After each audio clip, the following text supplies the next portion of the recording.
امام احمد رضا فرماتے ہیں حاجیو آؤ شہنشاہ کا روزہ دیکھو، کعبہ تو دیکھ چکے اب کعبے کا کعبہ دیکھو،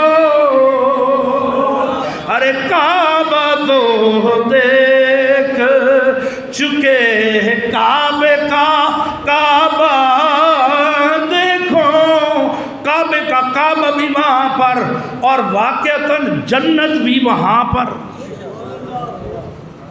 جنت بھی وہاں پر ہے کہ جی جنت اتھے کیڑی جائیے، میں کیا میں بین بیتی و منبری روضۃ من ریاض الجنہ، اور پریکٹیکل کرنے والوں نے میرے سمیت سب یہ کہتے ہیں اصل میں بات یہ ہے کہ جو ریاض الجنہ میں داخل ہو گیا جب انسان، اچھا ایک اور بڑی سونی نفسیاتی بات عرض کرتا ہوں، ما بین بیتی و منبری روضۃ من ریاض الجنہ، میرے آقا کریم علیہ السلام نے فرمایا کہ میرے گھر سے یعنی میرے حجرے سے میرے محراب تک یہ سارے کا سارا ٹکڑا جنت ہے، اور سچ پوچھو تو عاشقوں کی تو وہی جنت ہے، جہاں پہ آقا مل گئے وہی جنت ہے، حضور جہاں پہ ملے وہی جنت ہے۔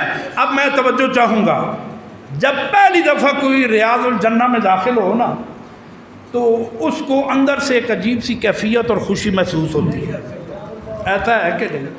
اس کو یہ خوشی محسوس ہوتی یار میرے آقا علیہ السلام نے فرمایا یہ جنت ہے، تو واقعی میں تو جنت میں آ گیا، واقعی میں جنت میں آ گیا۔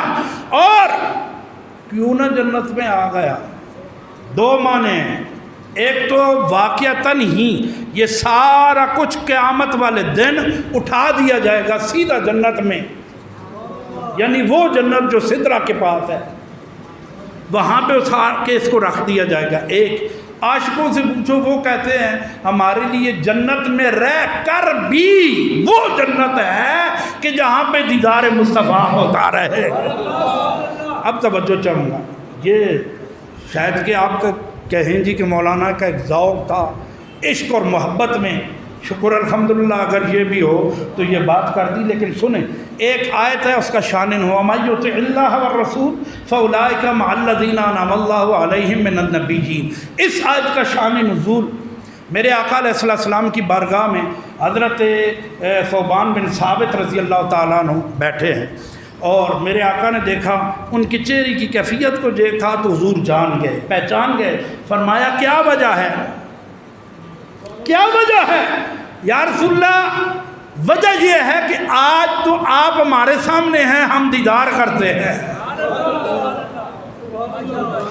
آج تو آپ ہمارے سامنے ہیں یا رسول اللہ ہم دیدار کرتے ہیں، لیکن جب آپ قیامت والے دن جنت میں سب سے اونچا اور اعلیٰ اور عرفہ مقام اور درجہ جنت میں آپ کا ہوگا، پتہ نہیں ہمارا کیا ہوگا وہاں پہ جنت میں، پتہ نہیں آپ کا دیدار ہوگا کہ نہیں ہوگا، ہے جی؟ اتنے میں یہ بات ہونی تھی تو اللہ نے فوراً قرآن نازل فرما دیا، فرمایا وَمَن یُطِعِ اللَّهَ وَالرَّسُولَ فَأُولَٰئِکَ مَعَ الَّذِینَ أَنْعَمَ اللَّهُ عَلَیْہِم مِّنَ النَّبِیِّینَ وَالصِّدِّیقِینَ وَالشُّہَدَاءِ۔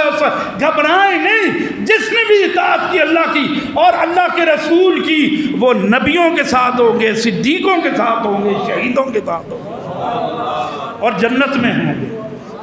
اس ضمن میں اس آیت کی تفسیر میں مفسرین نے بڑی سونی ایک بات کی ہے اور جنت کا نقشہ کھینچا ہے۔ وہ فرماتے ہیں کہ اللہ نے جنت کو بنایا ہی ایسے، اللہ نے جنت کو تخلیق ہی ایسے کیا ہے کہ جو سب سے نیچے درجے والا ہوگا وہ سب سے اونچے درجے والے کو دیکھ رہا ہوگا، اور جو سب سے اونچے ہوں گے وہ تو مصطفیٰ ہی ہوں گے نا، وہ میرے جیسے گناہگاروں کو بھی جنت میں دیکھ رہے ہوں گے۔ اچھا جی ایک اور بڑی سونی بات، چلو ضمناً آ گئی ہے تو عرض ہی کر دوں، حضور دیکھ اس لیے ہوں گے کہ حضور مشاہدہ کر رہے ہوں گے، حضور مشاہدہ کر رہے ہوں گے کہ میں دیکھوں گا میرے سارے امتی جنت میں آ گئے، آخو سبحان اللہ. کیا میرے سارے امتی جنت میں پہنچ چکے ہیں؟ اور یہ تو ہو ہی نہیں سکتا.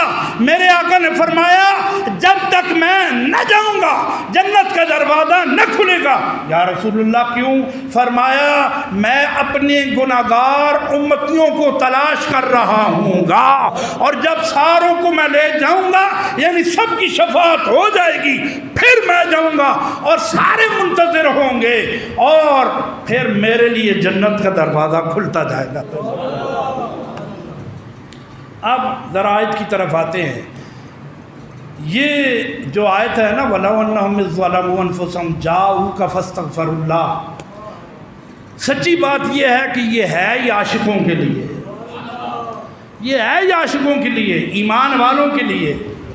ایک اس لیے کہ عاشقوں کا دل ہی یہ کہتا ہے کہ مدینے میں جاؤں تو مدینے میں ہی رہوں. ایک دوسری بات یہ ہے کہ یہ میرے جیسے گناہگاروں کے لیے خوشخبری ہے. کیا؟ میرے جیسے گناہگاروں کے لیے یہ آیت خوشخبری ہے کہ گناہ بہت ہو گئے، بہت ہو گئے، اور چھوٹے بڑے گناہ کی تخصیص بھی نہیں ہے یہاں پہ. توجہ ہے کہ نہیں؟ اگر یہ بات کوئی اہمیت رکھتی ہے تو ایک بار سبحان اللہ ذرا فرما دیں. چھوٹے بڑے گناہ کی تخصیص یہاں پہ نہیں ہے، اور دیر اندیر کی تخصیص بھی نہیں ہے. توجہ چاہوں گا. میں اس کی علمی گہرائی میں نہیں جاتا کیونکہ ٹوٹل 10 منٹ ہے میرے پاس، تو اس کے حوالے سے چند معروضات پیش کرنا مدینہ منورہ کے حوالے سے اور حاضری در اقدس کے حوالے سے ضروری سمجھتا ہوں. فرمایا نہ چھوٹے گناہ کی تخصیص ہے نہ بڑے کی، اور نہ ہی جناب علی پرانا گناہ. یہ نہیں ایک آدمی کی 70 سال ایج ہو گئی ہے، پچھلی ساری زندگی اس کی گناہوں میں گزری ہے. اب اگر جاتا ہے عمرے کے لیے یا حج کے لیے جاتا ہے تو وہاں پہ جا کے حاضری دیتا ہے تو مایوسی کے عالم میں جاتا ہے.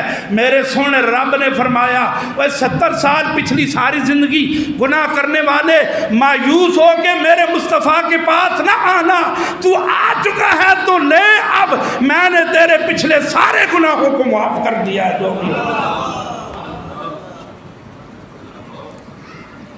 وَلَوْ أَنَّهُمْ إِذْ ظَلَمُوا أَنفُسَهُمْ جَاءُوكَ فَاسْتَغْفَرُوا اللَّهَ. اگر اپنی جانوں پہ ظلم کر بیٹھے ہو، بڑا کیا ہے، توبہ کی ہے، لیکن پھر وہاں پہ جاؤ اور وہاں پہ جا کے وقت ضائع نہ کرو، فوراً توبہ کرو، فوراً توبہ کرو. اور جب میرے حبیب کے پاس جا کر توبہ کرو گے تو وَاسْتَغْفَرَ لَهُمُ الرَّسُولُ. میں ایک دفعہ پھر پڑھتا ہوں، اس کا پہلے معنی سن لے، ترجمہ سن لے کہ میرا رسول بھی تمہاری شفاعت فرمائے گا. میرا رسول بھی تمہاری شفاعت کرے گا. قرآن کی آیت ہے نا، ایسا ہی ہے، قرآن کی آیت ہے. تو معنی کیا ہے؟ میرا نبی بھی تمہاری، سارے بول جاؤ، شفاعت کرے گا، سفارش کرے گا. آج بھی کرتے ہیں. اگر سارے بول سو تو پھر تو گل بن سی. آج بھی حضور شفاعت کرتے ہیں.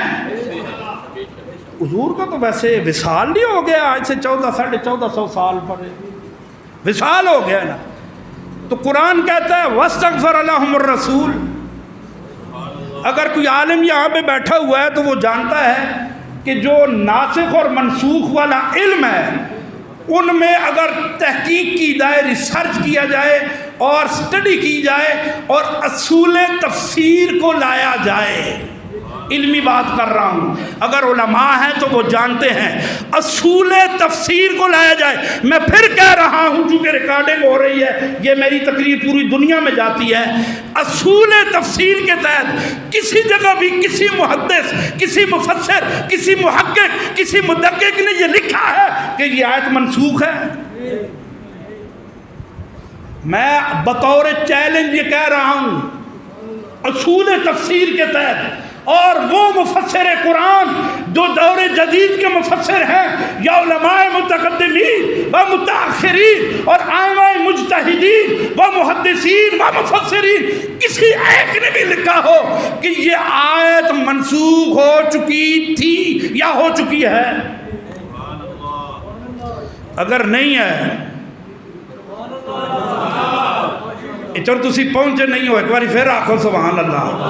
اگر نہیں ہے تو وَاسْتَغْفَرَ لَهُمُ الرَّسُولُ سے یہ ثابت ہے کہ تمہارا نبی شفاعت کرے گا۔ شفاعت کرنے کے لیے نبی کا زندہ ہونا ضروری ہوتا ہے۔